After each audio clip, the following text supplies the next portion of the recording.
How does self-knowing help us in our day-to-day lives? For Okay. example, if my wife comes and says, "What's the change that you see?" That I'm completely at loss because I've not observed her or I've not even seen her face because I've been in some work or something. Even if I'm not in work, I don't think I've seen her, though I'm married for 29 years. So how does this will help in day-to-day lives? Well, your whole life undergoes a radical shift, provided you take the whole thing very seriously. One can also take it in a lukewarm way. One can also take it in a piecemeal way. That's a possibility. But you can also take it very, very seriously, and you may go to the very end of that corridor of self-knowing. And Krishnamurti has pointed out that the mediocre is one who will go only half the way. He will climb half the mountain, then he will say the gradient is very steep, and then he will come back.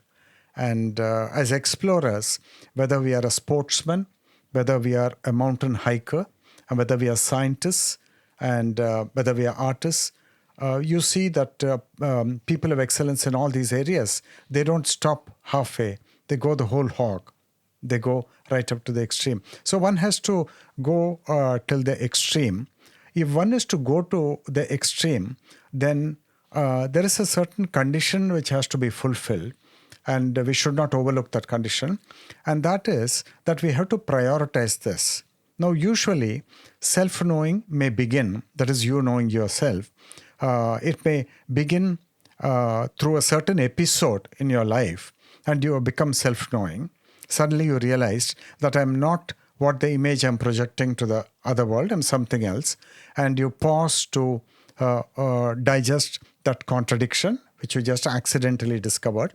But that is not the end of self-knowing. That's just the beginning. And from there, one has to move on. And whether one will move on or not is a very big question, because as I'm reiterating, one has to get a serious enough setback in life. One must be visited by a misfortune. One must suffer a professional downfall. An important relationship in life must break. Somebody in the family must die. Then we become more vulnerable to what is the meaning and purpose of life.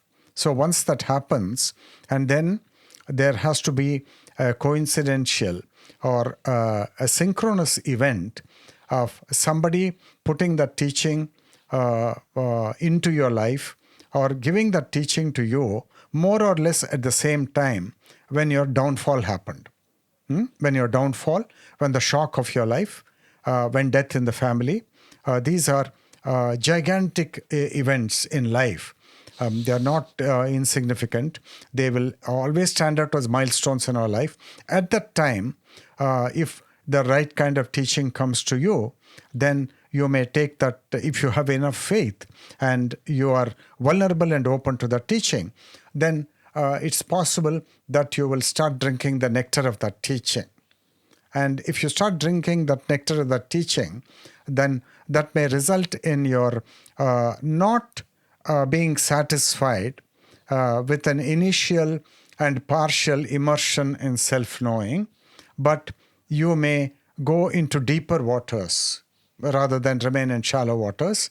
And then that may take a toll on your material quests. Like I've told people, like look at the governments of Singapore and the governments of America and many other countries. They're enlisting people to serve the nation. You've got to go and learn what all the Jawans are learning, all the Sepoys are learning, a little bit of first aid, how to administer first aid, and how to fight on the battlefront. You've got to learn all that. Like many governments are doing that. Similarly, since life is all about flowering, it's important that human beings be put through this kind of an initiation into the inner life. But the point is that you cannot just initiate all and sundry at one given time by putting them in a camp, because life pushes you down at different points in time. So each person gets the difficult call at a different point in time. And then only the learning starts.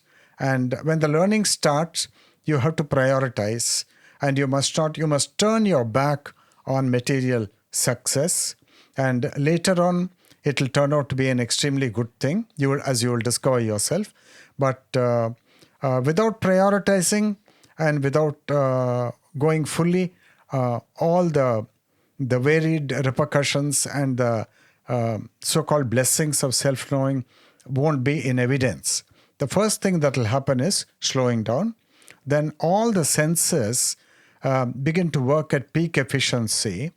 Like the Buddha said, in the seeing, there is only the seeing. In the hearing, there is only the sound. In the thinking, there is only the thought. Now, this is what happens to one who has gone deep enough into self-knowing. The senses become awakened. Then you like to be left alone, not always with crowds and with people.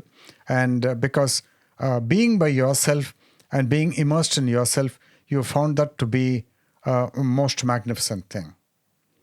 You'll become more skilled in your work. You'll become more skilled in your work. You become enormously sensitive to yourself and to other people. Hundreds of repercussions. Whole new life. Thank you, Guruji. Thank you.